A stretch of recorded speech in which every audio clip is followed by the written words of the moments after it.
பொங்கல் வாழ்த்துக்கள். இன்னைக்கு 15/1/2026 ஒரு மறக்க முடியாத நாள். ஏன்னா இந்த நாள் நார்மலாக பார்த்தீங்கன்னா ஜனவரி 1 தான் ரிசல்ட் வரும். இன்னைக்கு பார்த்தீங்கன்னா பொங்கல் அன்னைக்கு ஒரு ரிசல்ட் வந்திருக்கு. அது ஒரு பல்க் ரிசல்ட் வந்திருக்கு. IBBS POவில் பார்த்தீங்கன்னா 135+ போயிட்டு இருக்குது. அதையும் தாண்டி ரிசல்ட் வரும். SOவில் பார்த்தீங்கன்னா 30 பேர் பாஸ் பண்ணியிருக்காங்க. இது இன்ஸ்டியூட்டில் ஒரு மறக்க முடியாத ரிசல்ட். இந்த நாள் பொங்கல் நாள் பயங்கர தித்திக்கிற இனிப்போடு நாங்கள் கொண்டாடிட்டு இருக்கோம். அதில் பார்த்தீங்கன்னா வெங்கடேஷ் இப்போ கனரா பேங்க் PO பாஸ் பண்ணியிருக்காப்புல. ஒரு ரொம்ப ஸ்ட்ரகிளில் பேஸ் பண்ணியிருந்தாங்க. ஒரு பாஸ் பண்ணது எனக்கு உண்மையிலேயே பயங்கரமான ஒரு சந்தோஷமா இருக்குது. வாழ்த்துக்கள் வாழ்த்துக்கள் வாழ்த்துக்கள். Thank you sir. ரிசல்ட் ஒரு பயங்கரமான ஒரு மறக்க முடியாத ரிசல்ட்டு. 100+ அப்படின்னாலே ஒரு POவில் ஒரு இன்ஸ்டியூட்லேருந்து ஒரு 100+ பாஸ் பண்ணது ஒரு பெரிய விஷயம். ஸோ நம்மக்கிட்ட ஒரு அரௌண்ட் ஒரு 150 பக்கத்தில் இன்டர்வியூ போயிருந்தாங்க. ஸோ அதில் ஒரு 135+ கிளியர் பண்ணியிருக்காங்க. அது ரொம்ப மகிழ்ச்சியாக இருக்குது. ஏன்னா எல்லா பிரான்ச்சஸ்லையும் ரிசல்ட் பார்த்துட்டு இருக்காங்க கண்டினியூவாக. ஸோ கண்டிப்பாக ஒரு நல்ல ஒரு மார்ஜினான ரிசல்ட் வரும். ஸோ வெற்றி பெற்ற அனைவர்களுக்கும் பிரம்மாண்டமான ஒரு வாழ்த்துக்களை தெரிவிச்சுக்கிறேன். பொங்கல் திருநாளில் இந்த ரிசல்ட் பயங்கரமான ஒரு ஹாப்பியான ஒரு மொமெண்ட். எல்லாருமே தமிழ்நாடு கிராமின் பேங்க் ஆர்ஆர்பியோட ரிசல்ட் எப்பவுமே ஜனவரி 1 வரும். அந்த ரிசல்ட் அன்னைக்கு வராமல் கொஞ்சம் ஏமாற்றம் இருந்துச்சு. அதை தாண்டி அந்த ரிசல்ட்டுக்கு பதிலாக இப்போ பொங்கல் அன்னைக்கு ஒரு சூப்பரான ரிசல்ட் ரொம்ப மகிழ்ச்சியாக இருக்குது. ஸோ இது மாதிரியான நாட்கள் இன்னும் இந்த மாதத்தில் நிறைய வர இருக்குது. தொடர்ந்து ஸ்டேட் பேங்கோட கிளர்க் ரிசல்ட்டு, ஸோ IBSஓட கிளர்க் ரிசல்ட், இந்த மாதிரியான ரிசல்ட்டுகள் வர வேண்டியது இருக்குது. ஸோ இன்று வெற்றி பெற்ற அனைத்து வெற்றியாளர்களுக்கும் என்னுடைய மனமார்ந்த வாழ்த்துக்களை தெரிவிச்சுக்கிறேன். ஸோ வெங்கடேஷ் அவர்களுக்கும் என்னுடைய மனமார்ந்த வாழ்த்துக்களை தெரிவிச்சுக்கிறேன். வாழ்த்து சொல்லிக்கிறேன். அவனுக்கு வாழ்த்துக்கள். தேங்க்யூ. இப்போ அவரோட வெற்றி ரகசியம் என்னங்கிறத திரு வெங்கடேஷ் அவர்கள் நமக்கு எல்லாரும் ஷேர் பண்ணுவார். அனைவருக்கும் வணக்கம். தமிழர்கள் அனைவருக்கும் இனிய பொங்கல் திருநாள் வாழ்த்துக்கள். என்னோட நேம் வெங்கடேஷ். நான் தூத்துக்குடி சுரேஷ் IAS அகாடமியில் படிச்சுட்டு இருக்கேன். பேங்கிங் எக்ஸாம் ப்ரிப்பேர் பண்ணிட்டு இருக்கேன். இன்னைக்கு IBBS PO ரிசல்ட்டில் கனரா பேங்க் PO கிளியர் பண்ணியிருக்கேன். நான் படிக்க ஸ்டார்ட் பண்ணதெல்லாம் இங்கே சுரேஷ் அகாடமி தான். ஃபஸ்ட்டு ஜாயின் பண்ணதும் இங்கே தான். பேங்கிங் வேறு எந்த இன்ஸ்டியூட்லையும் நான் ப்ரிப்பேர் பண்ணல. ஃபுல்லாக படித்தது எல்லாமே இங்கே தான். சுரேஷ் IAS அகாடமி தூத்துக்குடி தான். என்னோடய டிஸ்ட்ரிக்ட் சேலம் அயோத்தியாப்பட்டினம் அப்படின்ற ஒரு ஏரியாவில் வந்திருக்கேன். அயோத்தியாப்பட்டினம் அப்படின்னா அதுவும் மெயின் கிடையாது, உள்ள கிராமம் தான். படித்தது ஃபுல்லாகவே வீட்டு பக்கத்தில் ஒரு தமிழ் மீடியம் ஸ்கூல் தான். 1ஆவதுலேருந்து 12ஆவது வரைக்குமே தமிழ் மீடியம் தான். அது முடிச்சதுக்கு அப்புறம் தான் காலேஜில் தான் நம்ம இங்கிலீஷ் மீடியமே பார்த்தோம். புக்கெல்லாம் இங்கிலீஷ் அப்படின்றதே எனக்கு ஃபுல்லாகவே காலேஜில் மட்டும்தான் தெரியும். அது வரைக்கும் 12ஆவது வரைக்குமே தமிழில் தான் படித்தேன். காலேஜ்லேயுமே நமக்கும் தெரியும் எல்லாருமே எப்படி படிக்க மாட்டோம் அப்படின்னு. சும்மா செமஸ்டருக்கு முன்னாடினாலும் ஏதாவது ஒரு டயக்ராம் பார்த்துட்டு ஒரு கொஷின் படிச்சுட்டு ஏதாவது ஒன்று பேஜை மட்டும் ஃபில் பண்ணி கொடுத்தா பக்கத்துக்கு ஒரு மார்க்குன்ற மாதிரி போட்டு பாஸ் பண்ணி விட்ருவாங்க. இப்போ காலேஜும் அப்படி தான் முடித்தோம். அதுக்கப்புறம் UG முடித்ததுக்கப்புறம் PG பண்ணேன். PG சும்மா வீட்டில் படிக்க சொல்லி படித்தேன். நானும் எனக்கும் விருப்பம் இருந்தது. PGயும் அதே மாதிரி தான், இங்கிலீஷ் மீடியம் தான். PGயும் ஒழுங்காகவே ப்ரிப்பேர் படிக்கல. எல்லாருமே அதே மாதிரி தான். எல்லாரும் போல தான். சும்மா எக்ஸாம் முன்னாடி 1 நாள் 2 நாள் படிச்சுட்டு ஏதாவது டயக்ராம் போட்டு ஈக்குவேஷன் அந்த மாதிரி ஏதாவது கதை எழுதி வச்சா, வாசு போட்டு எழுதி வச்சா நம்ம PGயும் அப்படி தான் கிளியர் பண்ணேன். இப்போ PG படிக்கிறப்போ நமக்கு ஏதாவது வேலை கிடைக்குமா அந்த மாதிரிலாம் யோசித்து பார்த்தப்போ நிறைய ப்ரைவேட்டில் ட்ரை பண்ணோம். ஒன்றும் பெருசாக செட் ஆகலை. அதுக்கப்புறம் ஏதாவது கவர்மெண்ட் எக்ஸாம் ப்ரிப்பேர் பண்ணலாம் அப்படின்ற மாதிரி கேட்டேன். வீட்டு பக்கத்துலாம் கேட்டேன். வீட்டு பக்கத்தில் 2-3 பேர் பேங்கிங் எக்ஸாம் கிளியர் பண்ணி போயிருந்தாங்க. அவங்ககிட்டலாம் கேட்டப்போ இங்கே தூத்துக்குடி தான் அவங்களும் படித்தாங்க. அவங்க படித்ததும் ஒரு 2-3 வருஷம் கிளியர் பண்ணி 2-3 வருஷம் அப்புறம் தான் கிளியர் பண்ணாங்க. இப்போ நான் 16ல் PG முடிச்சுட்டு இங்கே ஜாயின் பண்ணேன். 16ல் ஜாயின் பண்ணதுக்கப்புறம் ஒரு 2-3 வருஷம் படித்தேன். ஒன்றும் ப்ரிலிம்ஸ் பெருசாக கிளியர் ஆகலை. அதுக்கப்புறம் கொஞ்ச நாளுக்கு அப்புறம் ப்ரிலிம்ஸ் கிளியர் ஆச்சு. ப்ரிலிம்ஸ் கிளியர் ஆனதுக்கப்புறம் கோவிட் வந்தது. கோவித்துக்கு அப்புறமும் கோவிட் அப்பயும் நான் இங்கே தான் இருந்தேன். வீட்டுக்கெலாம் போகல. இங்கே இருந்த எல்லாமே ரூமில் 2-3 பேர் இருந்தாங்க. இங்கேருந்தே படித்தோம். அதுக்கப்புறம் கோவிட் முடிச்சதுக்கப்புறம் மெயின்ஸ்லாம் கொஞ்சம் கிளியர் ஆக ஆரம்பிச்சது.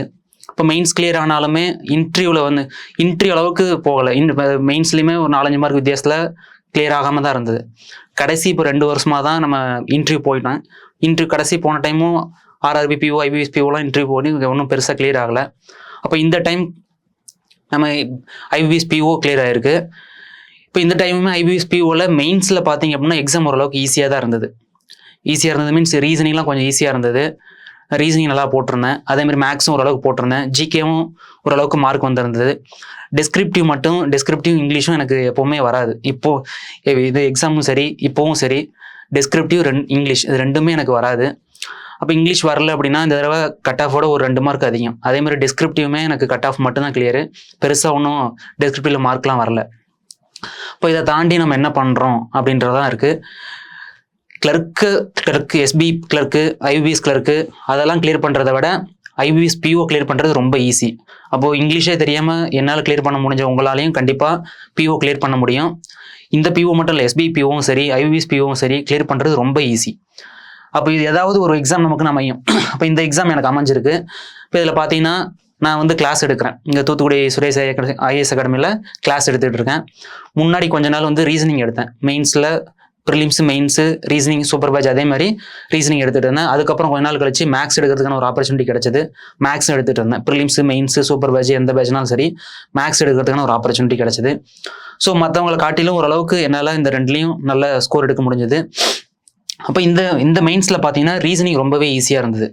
அப்போ ரீசனிங் நல்லா போட்டிருந்தேன். அதே மாதிரி மேக்ஸும் ஓரளவுக்கு மாடரேட்டாக இருந்தது. மேக்ஸும் நல்லா பண்ணியிருந்தேன். ஸோ இது ரெண்டும் நல்லா பண்ணதுனால மற்ற இங்கிலீஷில் கட் ஆஃப் கிளியர் பண்ணாலும் போதும், டிஸ்கிரிப்டிவில் கட் ஆஃப் கிளியர் பண்ணாலும் போதும், எனக்கு ஸ்கோர் வந்திருக்கு. ஸோ இந்த டைம் வந்து கட் ஆஃபோட ஒரு கட் ஆஃப் வந்து 75 பாயிண்ட் வச்சுருந்தாங்க. எனக்கு 87.5 வந்தது. அது போக அதுக்கப்புறம் இன்டர்வியூ ஃபுல்லாகவே தமிழில் தான் கேட்டிருந்தாங்க. இந்த தடவை எல்லாருக்குமே சரி தமிழில் மட்டும்தான் கேட்டிருந்தாங்க. இப்போ எனக்கும் அதே மாதிரி தான் தமிழில் தான் கேட்டாங்க. ஏன் இவ்வளோ நாள் ப்ரிப்பேர் பண்ணுறீங்க அந்த மாதிரிலாம் எதுவும் கேட்கல. சும்மா உள்ளே போனோம். பேங்கிங் டேர்ம்ஸ் ஒரு 4-5 கேட்டிருந்தாங்க. சப்ஜெக்ட்டை பற்றி கேட்டாங்க. அவ்வளோதான். ஒரு 5 நிமிஷம் கூட இருக்காது. 5 நிமிஷம், அதிகபட்சம் 5 நிமிஷம் தான் இருக்கும்.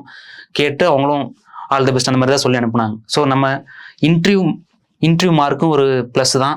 அது போக நம்ம ரிட்டனில் என்ன எடுக்கிறோமோ அதுதான் மார்க்கு. இப்போது ரிட்டனில் கட் ஆஃபோட 1 மார்க் 2 மார்க் அதிகமாக எடுத்தாலும் இன்டர்வியூ நல்லா பண்ணால் கிடைக்கும். ஆனால் இப்போ இன்டர்வியூ பார்த்தீங்கன்னா இந்த தடவை எல்லாருக்குமே மாடரேட்டாக இருந்தது. பெருசாக ஒன்றும் யாரும் எதுவும் கேள்வி கேட்கல. அப்போ இந்த மாதிரி இதில் நமக்கு ரிட்டன் மார்க் தான் முக்கியம். இப்போ ரிட்டன் மார்க்கை விட எப்போவுமே ஒரு 4-5 மினிமம் ஒரு 10% மார்க்கை நம்ம அதிகமாக வச்சுருந்தோம் அப்படின்னா நமக்கு கண்டிப்பாக கிளியர் ஆகும். இப்போ எல்லாருமே கிளியர் பண்ண முடியும். நீங்கள் கிளர்க்குக்கு படிக்கிறத விட பிஓ கிளியர் பண்ணுறது ரொம்ப ஈஸி. அப்போ இந்த தடவை கிளியர் பண்ண எல்லாருக்குமே என்னுடைய வாழ்த்துக்கள். அடுத்தது எஸ்ஓ ரிசல்ட்னு வந்திருக்கு. எஸ்ஓ கிளியர் பண்ண எல்லாருக்குமே என்னுடைய வாழ்த்துக்கள். இப்போ நம்ம வந்து இங்கே படிக்கிறது எப்படி படித்தோம், என்ன பண்ணோம் அப்படின்னா, நம்ம டெய்லி இங்கே கிளாஸ் நடக்கும். ப்ரிலிம்ஸ் டெஸ்ட் பேட்ச் நடக்கும், மெயின்ஸ் டெஸ்ட் பேட்ச் நடக்கும், சூப்பர் பேட்ச் போகும். அப்போ இங்கே வந்து ஜாயின் பண்ணோம் அப்படின்னா கிளாஸ் பேட்ச் முடிச்சதுக்கப்புறம் ரெகுலராக நீங்கள் டெஸ்ட் பேட்ச் போகணும். ப்ரிலிம்ஸ் ஒரு 2-3 மாதம் போகணும். அதுக்கப்புறம் மெயின்ஸ் டெஸ்ட் பேட்ச் ரெகுலராக போகணும். அதுக்கப்புறம் டெஸ்ட் வச்சு சூப்பர் பேட்ச் எடுப்பாங்க. ஸோ கிளாஸுக்கு வந்து கிளியர் பண்ணுற வரைக்கும் ரெகுலராக போயிட்டு இருந்தீங்கன்னா கண்டிப்பாக எல்லாராலையும் கிளியர் பண்ண முடியும். இப்போ ஒரு நாள் கிளாஸுக்கு போகிறதுமே ரெகுலராக போகணும். இப்போது பார்த்தீங்கன்னா ஒரு சிலர்லாம் வாரத்துக்கு 1 நாள் 2 நாள் கிளாஸ் வருவாங்க. அதுக்கப்புறம் அப்படியே லீவ் போட்டுருவாங்க. ஸோ அந்த மாதிரிலாம் இருக்கக்கூடாது. டெய்லியும் ஒரு வேலையை நம்ம ப்ராப்பராக பண்ணணும். நமக்கு வேலை கிடைக்கிற வரைக்கும் அந்த வேலையை தொடர்ந்து நீங்கள் பண்ணீங்கன்னா கண்டிப்பாக உங்களுக்கு வேலை கிடைக்கும். இதில் வந்து எந்த ஒரு மாற்றமும் கிடையாது. எல்லாராலையும் கண்டிப்பாக கிளியர் பண்ண முடியும். ஆனால் ஒன்று மட்டும்தான், கிளாஸுக்கு ரெகுலராக வரணும். கிளியர் பண்ணுற வரைக்கும் நம்ம இந்த கிளாஸுக்கு வந்து நம்மளால் முடிஞ்ச எஃபர்ட்டை போட்டுக்கிட்டே இருக்கணும். அப்போ ஒரு சிலருக்கு மேக்ஸ் நல்லா வரும், ஒரு சிலருக்கு ரீசனிங் நல்லா வரும், ஒரு சிலருக்கு இங்கிலீஷ் நல்லா வரும். அப்போ இங்கிலீஷ் வராதவங்க என்ன பண்ணணும் அப்படின்னா மேக்ஸு, ரீசனிங் இது 2ல் மட்டும்தான் நம்மளால் ஸ்கோர் பண்ண முடியும். அது போக மெயின்ஸில் வந்து ஜிகேலாம் எப்படி கேட்பாங்கன்னு யாருக்குமே தெரியாது. அது ஜிகே நம்ம படித்ததுலேருந்து வந்தால் ஈஸி, வரல அப்படின்னா கஷ்டம். ஸோ நமக்கு மார்க் வர வேண்டிய ஏரியா அப்படின்னு பார்த்தீங்கன்னா மேக்ஸு, ரீசனிங், இங்கிலீஷ் இது 3 மட்டும்தான் மார்க் எப்போவுமே வரும். அப்போ இங்கிலீஷ் நம்ம ஆவரேஜாக தான் வரும், கட் ஆஃப் தான் கிளியர் பண்ண முடியும் அப்படின்னா மற்ற 2லையும் தான் நீங்கள் மார்க் எடுக்கணும். அதுவும் மேக்ஸ், ரீசனிங் தான் கண்டிப்பாக எல்லாராலையும் கிளியர் பண்ண முடியும். கிளாஸுக்கு வந்து டெய்லியும் போவாங்க. அடுத்து ஒரு அச்சீவர்ஸ் பார்த்தீங்கன்னா இப்போ February 1 ஆர்ஆர்பி கிளர்க்கு மெயின்ஸ் இருக்குது. இப்போ அந்த ஆர்ஆர்பி கிளர்க்கு மெயின்ஸில் பார்த்தீங்கன்னா இந்த பாதி பேர் வரமாட்டாங்க. அந்த ஐபிபிஎஸ் பிஓ கிளியர் பண்ணவங்க, எஸ்ஓ கிளியர் பண்ணவங்க, அடுத்து இப்போ எஸ்பி கிளர்க் ரிசல்ட் போட்டாங்கன்னா அதுலேயும் ஒரு பாதி கூட்டம் வராது. ஸோ பேலன்ஸ் இருக்கிறது நீங்கள் மட்டும்தான். நல்லா ப்ரிப்பேர் பண்ணிங்கன்னா அந்த ஆர்ஆர்பி கிளர்க்கு மெயின்ஸ் கண்டிப்பாக கிளியர் பண்ணலாம். February 1 mains. இப்போ எல்லாராலையும் அது கண்டிப்பாக கிளியர் பண்ண முடியும். வேகன்சி அதில் ரொம்ப அதிகம். எல்லா தடவையும் கம்பேர் பண்ணுறப்போ இந்த தடவை வேகன்சி ரொம்ப அதிகம். மேக்ஸிமம் என்ன இது 450+ இருக்குது. வேகன்சி இன்க்ரீஸ் ஆகும் தான் எல்லாருமே சொல்கிறாங்க. அப்போது 500 கிட்ட இருக்கும். இதுக்கு மேலே அந்த மாதிரி பல்க் வேகன்சி வருமா அப்படின்னு தெரியாது. கண்டிப்பாக வரதுக்கு வாய்ப்பு இல்லை. அப்போ 500 வேகன்சி அப்படின்னா நம்ம தூத்துக்குடியிலேருந்து கண்டிப்பாக ஒரு 200 பேருக்கு மேலே கிளியர் பண்ணணும். அதுக்கான எஃபர்ட் நீங்கள் போடுங்க. டெய்லியும் கிளாஸுக்கு வாங்க. அது போக ஆன்லைன் டெஸ்ட் போட்டு கரெக்ஷன் பார்க்கணும். இப்போ ஆர்ஆர்பி கிளர்க்கு ப்ரிலிம்ஸ் அப்படின்னா அதில் 200 மார்க் இருக்குது. மினிமம் நம்ம என்னது ஒரு 115 மார்க் எடுக்கிற மாதிரி பிளான் பண்ணிங்கன்னா கண்டிப்பாக எல்லாராலையும் கிளியர் பண்ண முடியும். இப்போ அந்த 115 அப்படின்றது ஒரு ஈஸி டாஸ்க் தான், ரொம்ப கஷ்டம்லாம் கிடையாது. ஈஸியாக பார்க்கலாம். அது எப்படின்னு பார்ப்போம். அப்படி பாருங்க. இப்போ வந்து ஆர்ஆர்பி கிளர்க்கு மெயின்ஸ்ன்றது ரொம்ப ஈஸி. இப்போ இதில் யாரெல்லாம் வரமாட்டாங்க அப்படின்னா இந்த ஐபிபிஎஸ் பிஓ கிளியர் பண்ணவங்க வரமாட்டாங்க. அதே மாதிரி எஸ்ஓ கிளியர் பண்ணவங்க வரமாட்டாங்க. அதுக்கு முன்னாடி எஸ்பி பிஓ கிளியர் பண்ணியிருப்பாங்க, அவங்களும் வரப்போகிறதில்ல. எஸ்பி ரிசல்ட் வந்தது அப்படின்னா எஸ்பி கிளர்க்கு கிளியர் பண்ணவங்க இவங்களும் வரமாட்டாங்க. அடுத்தது இந்த ஐஓபி ஒரு ரிசல்ட் வந்தது, ஐஓபி எல்பிஓ அவங்க கிளியர் பண்ணவங்களும் இந்த எக்ஸாமுக்கு வரப்போகிறதில்ல. அப்போ பேலன்ஸ் இருக்கிறது நீங்கள் மட்டும்தான். அப்போ கண்டிப்பாக இந்த எக்ஸாம் எல்லாராலையும் கிளியர் பண்ண முடியும். இப்போ எல்லாராலையும் கிளியர் பண்ண முடியும் அப்படின்னா மினிமம் வந்து அது ஒரு 115+ அந்த மார்க் எடுக்கிற மாதிரி பிளான் பண்ணிங்கன்னா கண்டிப்பாக எல்லாராலையும் கிளியர் பண்ண முடியும். போன டைம் 125க்கு மேலே இருந்தது, என்னவோ கட்டாப்னு தெரில. அட்லீஸ்ட் ஒரு 120 மார்க் எடுத்தீங்க அப்படின்னா எல்லாராலையும் கிளியர் பண்ண முடியும். அப்போ 120 மார்க் எடுக்கிறது ரொம்ப ஈஸி. அப்போ ரீசனிங் பார்த்தீங்கன்னா ரீசனிங்கில் 40 கொஸ்டின் இருக்குது, 40 கொஸ்டின் 50 மார்க் இருக்குது. அப்போ ரீசனிங் பொறுத்தளவுக்கு கடைசி 2-3 வருஷம் எடுத்து பார்த்தீங்கன்னா 40 கொஸ்டின் எல்லாராலையும் போட முடியும். அந்த அளவுக்கு ஈஸியாக தான் இருக்கும். 40 கொஸ்டின் போட முடியல அப்படின்னா மினிமம் அட்லீஸ்ட் அது ஒரு 35 கொஸ்டின் கிட்ட போடலாம். இப்போ 35 கொஸ்டின் போட்டிங்கன்னா உங்களுக்கு ரீசனிங்லே ஒரு 42-43 மார்க் வந்துடும். அடுத்தது மேக்ஸும் ஈஸியாக தான் இருக்கும். ஈஸியாக இருக்குன்னா ஒரு 25 to 30 கொஸ்டின் கிட்ட போடலாம். அப்போ மினிமம் நீங்கள் என்னது ஒரு 25 கொஸ்டின் போட்டாலே உங்களுக்கு இதுலேயே ஒரு 30-35 மார்க் கிட்ட வந்துடும். அப்போ நீங்கள் ரெண்டுலேயும் சேர்த்து ஒரு அட்லீஸ்ட் என்னது ஒரு 70+ எடுத்தீங்க அப்படின்னா உங்களுக்கு ஈஸியாக கிளியர் பண்ண முடியும். இது போக என்னது நமக்கு இன்னும் இங்கிலீஷ் இருக்குது. அப்போ இங்கிலீஷில் ஒரு 15 to 20 மார்க் எடுத்தீங்க அப்படின்னா அடுத்தது ஜிகே இருக்குது. ஜிகேவும் ஆர்ஆர்பி பிஓவில் எப்படி கேட்டிருந்தாங்களோ அதே மாதிரி தான் வரப்போகுது. ஆர்ஆர்பி பிஓவில் ஸ்டாட்டிக் ஜிகே தான் கேட்டாங்க, அதே மாதிரி நமக்கு ஆர்ஆர்பி கிளர்க்கு மெயின்ஸ்லேயும் அதே மாதிரி தான் வரப்போகுது, அதே பேட்டர்ன் தான் கேட்க போகிறாங்க. அப்போ ஜிகேல அட்லீஸ்ட் இது வரைக்கும் படித்ததை ரிவிஷன் பண்ணிட்டு இதுக்கு மேலே எல்லா வெப்சைட்லையும் டெஸ்ட் போட்டு நல்லா கரெக்ஷன் பாருங்கள், தெரியாத கொஸ்டின் எழுதி வச்சு படிங்க. அடுத்தது கம்ப்யூட்டர் அட்லீஸ்ட் ஒரு நீங்கள் 10 மார்க் எடுத்தீங்கன்னா கூட எவ்வளோ ஆச்சு, 25-35 மார்க் ஆச்சு. அப்போ நீங்கள் இன்னும் எவ்வளோ மார்க் எடுக்கணும்னு பார்த்துக்கோங்க. இது 30-40 மார்க் ஆச்சா, அப்போ இதுலேயே என்னது உங்களுக்கு 110 மார்க் ஆச்சு. 110 மார்க் ஆச்சு. இப்போ கண்டிப்பாக என்னது இதை விட இன்னும் ஒரு 15 நாள் இருக்குது. இப்போ அந்த 15 நாள் நல்லா ப்ரிப்பேர் பண்ணிங்கன்னா கண்டிப்பாக எல்லாராலையும் ஆர்ஆர்பி கிளர்க்கு மெயின்ஸ் கிளியர் பண்ண முடியும். ஸோ அப்போ என்னால் கிளியர் பண்ண முடிஞ்சதுனால உங்களாலையும் கண்டிப்பாக கிளியர் பண்ண முடியும். இப்போ வரைக்குமே எனக்கு இங்கிலீஷ் ஒன்றும் தெரியாது. இப்போ நான் இங்கிலீஷ் எப்படி படித்தேன் அப்படின்னா டெய்லியும் மெயின்ஸ் டெஸ்ட் பேட்ச் போயிடுவேன். அங்கே மேக்ஸ் ரீசனிங் டெஸ்ட் போடணும் இல்லையோ, இங்கிலீஷ் மட்டும் அந்த என்ன டைம் கொடுக்குறாங்களோ அதை மட்டும் டெஸ்ட் போட்டு கரெக்ஷன் கவனிச்சிருவேன். இப்போ டெய்லி என்னது மெயின்ஸ் டெஸ்ட் போடுவேன். அதே மாதிரி ப்ரிலிம்ஸில் உள்ள இங்கிலீஷ் மட்டும் போட்டு டெஸ்ட் போட்டு கரெக்ஷன் பார்ப்போம். ப்ரிலிம்ஸில் இருக்கிற இங்கிலீஷ் மட்டும் டெஸ்ட் போட்டு கரெக்ஷன் பார்ப்போம். தெரியாத வேர்ட்ஸ் எல்லாம் எழுதி வச்சு டெய்லியும் படிப்பேன். இது மட்டும்தான் நான் பண்ணேன். பேப்பர் பெருசாலாம் நான் படிக்க மாட்டேன். எப்போவாது எனக்கு எப்போ தோணுதோ அப்போ தான் படிப்பேன். பேப்பரில் ஒன்றும் பெருசாக படிக்க மாட்டேன். ஆனால் டெய்லியும் வாரத்துக்கு 6 நாள் கிளாஸ் நடக்குது அப்படின்னா அந்த 6 நாளுமே மெயின்ஸ் டெஸ்ட்டில் வர இங்கிலீஷ் மட்டும் டெஸ்ட் போட்டு கரெக்ஷன் பார்த்துருவேன். அது போக ப்ரிலிம்ஸில் வர இங்கிலீஷ் மட்டும் டெஸ்ட் போட்டு கரெக்ஷன் பார்ப்பேன். இதுதான் நான் இங்கிலீஷ்க்கு பண்ண ரெகுலரான ஆக்டிவிட்டீஸு. எல்லாரையும் இதே பண்ணுங்க, கண்டிப்பாக உங்களுக்கு மார்க் இன்க்ரீஸ் ஆகும். இது போக நீங்கள் எக்ஸ்ட்ரா பேப்பர் படிச்சிங்க அப்படின்னா கண்டிப்பாக உங்களுக்கு இம்ப்ரூவ் ஆகும். இப்போ பேப்பர் படித்தோம் அப்படின்னா அந்த பேப்பர்னால என்னது இங்கிலீஷ் மார்க்கும் இன்க்ரீஸ் ஆகும். அது போக கரண்ட் அஃபேர்ஸ்க்கும் யூஸ் ஆகும். உங்கள் பேப்பர் கண்டிப்பாக நீங்கள் படிக்கணும். ஒருவேளை இப்போ எனக்கு பேப்பர் படிக்க தெரியல அப்படின்னா ஏதாவது ஒரு டாபிக் 2 டாபிக் ஒரு அரை மணி நேரம் மட்டும் படிச்சுட்டு பேலன்ஸ் இருக்கிற டைமில் இது மட்டும் பண்ணுங்கள். டெஸ்ட் பேட்ச் ரொம்ப முக்கியம். நீங்கள் டெஸ்ட் பேட்ச் வந்தால் தான் அங்கே எப்படி சொல்லி தராங்க, மேக்ஸ் என்ன பண்ணுறாங்க, ரீசனிங் என்ன பண்ணுறாங்க, இங்கிலீஷ் என்ன பண்ணுறாங்க அப்படின்ற மாதிரி நமக்கு ஒரு ஐடியா கிடைக்கும். அப்போ டெய்லியும் கிளாஸ்க்கு வாங்க. கண்டிப்பாக எல்லாருக்கும் அடுத்த எக்ஸாம் கிளியர் பண்ணுறதுக்கு என்னுடைய வாழ்த்துக்கள். இப்போ ஐபிபிஎஸ் பிஓவில் ரீசனிங் இந்த டைம் ரொம்ப ஈஸியாக இருந்தது. இப்போ இந்த டைம் ரீசனிங் ரொம்ப ஈஸியாக இருந்தது. மேக்ஸும் மாடரேட்டாக தான் இருந்தது, ரொம்பலாம் கஷ்டமாக கிடையாது. மேக்ஸும் மாடரேட்டாக இருந்தது. அது போக இங்கிலீஷ் எப்பவும் போல தான், அது ஈஸியாக இருந்ததாலும் கஷ்டமாக இருந்தாலும் எனக்கு தெரியாது. அப்போ இங்கிலீஷ் எனக்கு கட் ஆஃபோட ஒரு 2 மார்க் தான் அதிகம். அடுத்தது ஜிகே எனக்கு கொஞ்சம் ஈஸியாக இருந்த மாதிரி இருந்தது. ஜிகேல நல்ல மார்க் எடுத்தது, 14 மார்க் கிட்ட வந்தது. அடுத்தது டெஸ்கிரிப்டிவ்ல கட் ஆஃப் மட்டும் தான் கிளியர், 8.75 வச்சிருந்தாங்க. அந்த 8.75 தான் என்னோட மார்க். இப்போ ஓவராலாக சேர்த்து பார்க்குறப்போ கட் ஆஃபோட ஒரு 13 மார்க் அதிகமாக இருந்தது. அடுத்தது இன்டர்வியூ எனக்கு தமிழ்லாம் ஃபுல்லாகவே தமிழில் தான் கேட்டிருந்தாங்க. அது பெருசாக இங்கிலீஷ்லாம் யாரையுமே கேட்கல, எல்லாரையுமே தமிழில் தான் கேட்டிருந்தாங்க. அப்போ இன்டர்வியூ ஒன்றும் பிரச்சனை கிடையாது. இன்டர்வியூ நம்ம இன்ஸ்டியூட்லேயே வைப்பாங்க. இப்போ டெய்லி ஒருத்தருக்கு மினிமம் ஒரு 4 இன்டர்வியூ அட்டன் பண்ணுற மாதிரி அதை வைப்பாங்க. ஸோ இன்டர்வியூ பற்றி யாரும் பயப்படவே தேவையில்லை. இன்டர்வியூக்கு நம்ம இன்ஸ்டியூட்டில் ஃபுல்லாக எப்படி என்ன பண்ணணும் ஏது பண்ணணும் அதெல்லாம் சொல்லி கொடுத்துருவாங்க. அதெல்லாம் ஒன்றும் பிரச்சனையே கிடையாது. நீங்கள் உங்களோட வேலை ப்ரிலிம்ஸ் கிளியர் பண்ணி அடுத்தது மெயின்ஸ் கிளியர் பண்ணணும், அது மட்டும்தான் நம்மளோட வேலை, வேற எதுவுமே கிடையாது. ஸோ இந்த ஐபிபிஎஸ் பிஓ இன்னைக்கான நாள் எல்லாருக்கும் பாதி பேருக்கு கொஞ்சம் பேருக்கு ரொம்ப சந்தோஷமா இருக்கும், மீதி பேருக்கு ஒரு டிஸப்பாயிண்டடாக இருப்பீங்க. ஸோ அவங்க என்ன பண்ணணும் அப்படின்னா அடுத்தது இந்த இது ஆர்ஆர்பி கிளர்க் மெயின்ஸ், அதை நல்லா ஃபோக்கஸ் பண்ணுங்க. கண்டிப்பாக உங்களுக்கு என்ன இது அதில் கிளியர் பண்ண முடியும். ஈஸியாக தான் இருக்கும். ஏன்னா பாதி பேர் எக்ஸாமே வரமாட்டாங்க. அப்போ மீதி நீங்கள் மட்டும்தான் இருப்பீங்க. நல்லா படிங்க, கண்டிப்பாக கிளியர் பண்ண முடியும். இப்போ எல்லாரும் கன்சிஸ்டன்சி ரொம்ப முக்கியம். அந்த ரெகுலராக படிக்கிறது ரொம்ப முக்கியம். ரெகுலர் அப்படின்றது ரொம்பவே முக்கியம். இப்போ நான் ரொம்ப டைம் எடுத்துக்கிட்டேன் அப்படின்னா எனக்கு இங்கிலீஷே எதுவும் வராது. அப்போ இங்கிலீஷே ஒன்றும் தெரியாது எனக்கு. இப்போ ஒரு 3 லைன் கொடுத்து அதில் நீங்கள் என்ன மீனிங் சொல்கிறாங்க படித்து எனக்கு சொல்லுங்கள் அப்படின்னா கூட எனக்கு இப்போவும் தெரியாது. இப்போ நான் எப்படி இங்கிலீஷ் பண்ணேன்னா இதுதான், டெஸ்ட் பேஜ் போயிட்டு அந்த இங்கிலீஷ் மட்டும் டெஸ்ட் போட்டு கரெக்ஷன் பார்ப்பேன். டெய்லியும் அதை மட்டும் பண்ணுவேன். ரெகுலராக இது பண்ணிகிட்டு இருந்தேன், அவ்வளோதான்.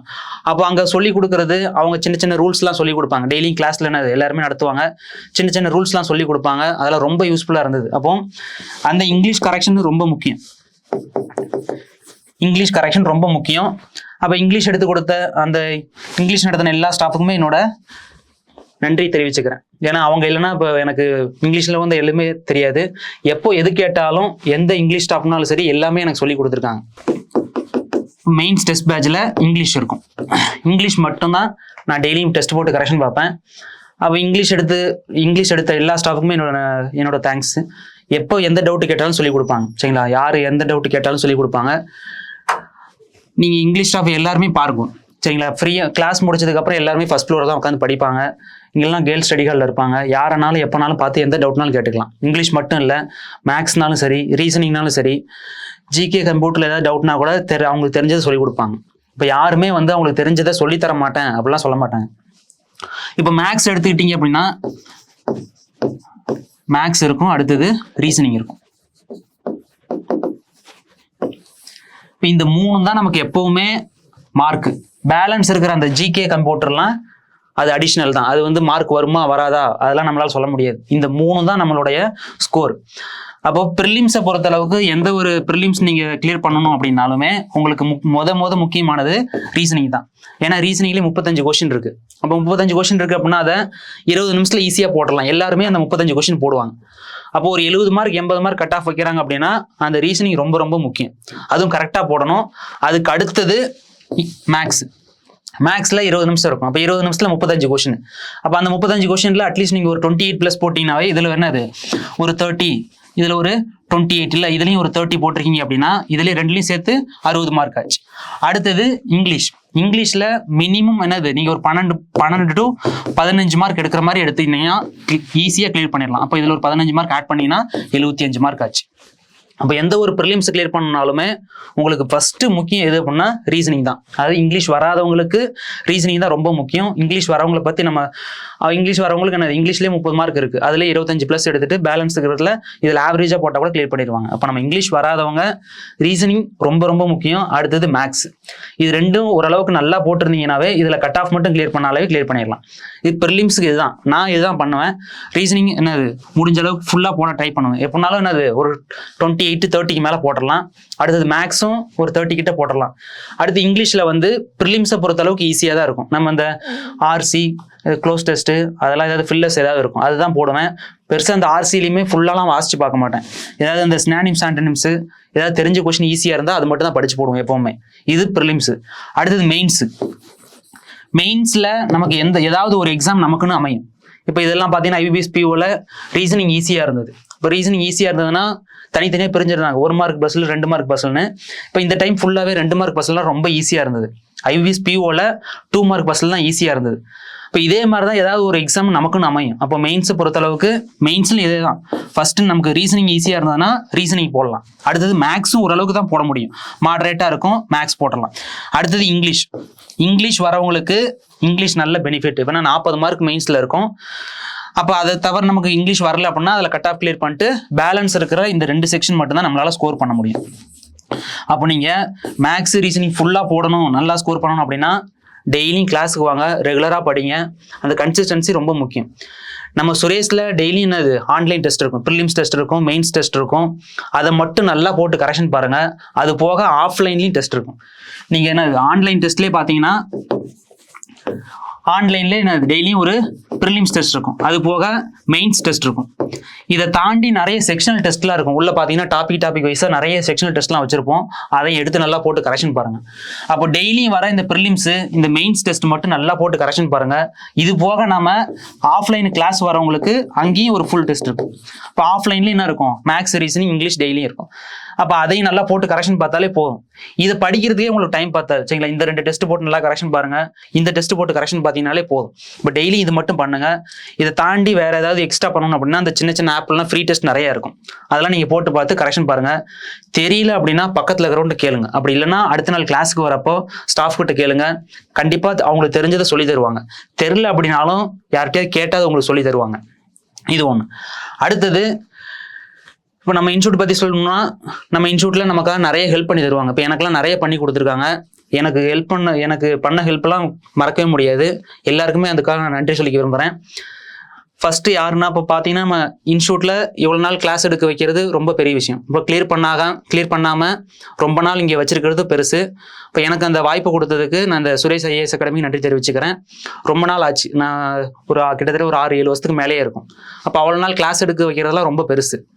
அப்போ அந்த அளவுக்கு எனக்கு சரி ஏதோ பாஸ் பண்ணிடுவோம் அப்படின்ற ஒரு நம்பிக்கை வச்சு கிளாஸ் எடுக்க வச்சதுக்கு அந்த அகாடமிக்கு நன்றி தெரிவிச்சுக்கிறேன். அது போக எந்த ஒரு எக்ஸாம் போனாலும் ஏதாவது காசு இல்லை அந்த மாதிரி கேட்டால் நமக்கு ஹெல்ப் பண்ணுவாங்க.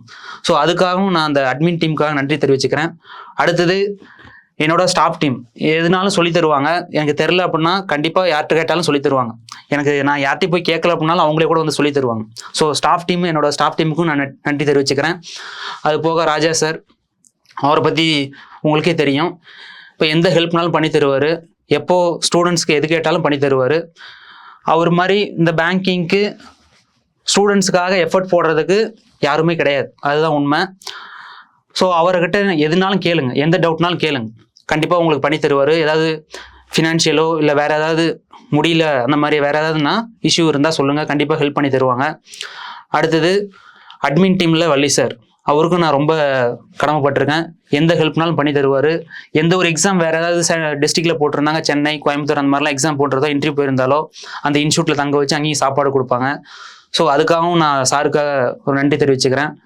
அடுத்தது பாவேந்தர் சார், அவரும் நிறைய ஹெல்ப் பண்ணியிருக்காரு. ஸோ இந்த மாதிரி எல்லாரோட பேரும் சொல்லிட்டு போகலாம். அடுத்தது இன்ஸ்டியூட்டோட நிறுவனர் சுகேஷ் சார், அவருக்கும் நான் நன்றி தெரிவிச்சுக்கிறேன். இந்த மாதிரி நிறைய பேர் இருக்காங்க, ஹெல்ப் பண்ணவங்க நிறைய பேர் இருக்காங்க.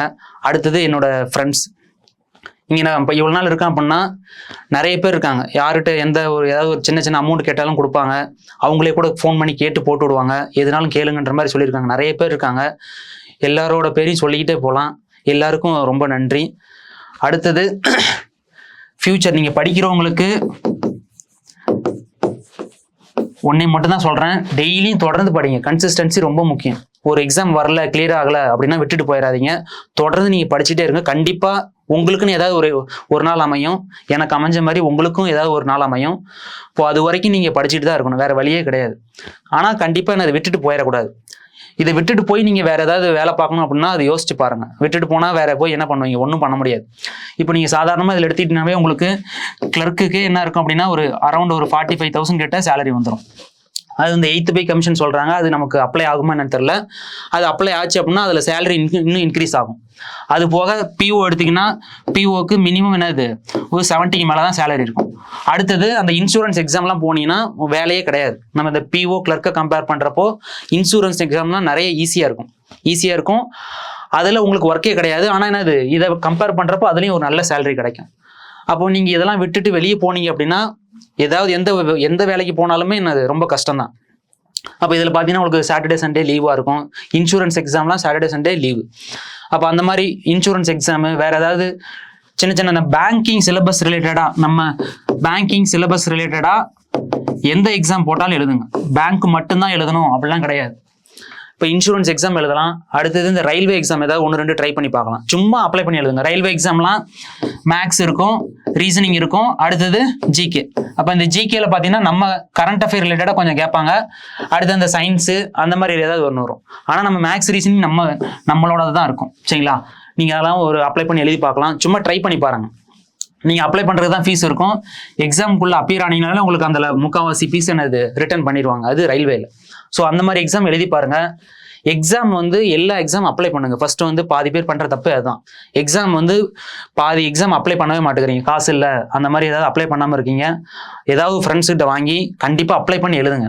நீங்கள் எக்ஸாம் அப்ளை பண்ணாதான் நமக்கு எக்ஸாம் இருக்குது அப்படின்னு படிக்கவே தோணும். ஸோ எக்ஸாமே அப்ளை பண்ணாமல் இருந்தீங்க அப்படின்னா அதில் அந்த எக்ஸாமை பற்றி உங்களுக்கு ஒன்றுமே தெரியாது.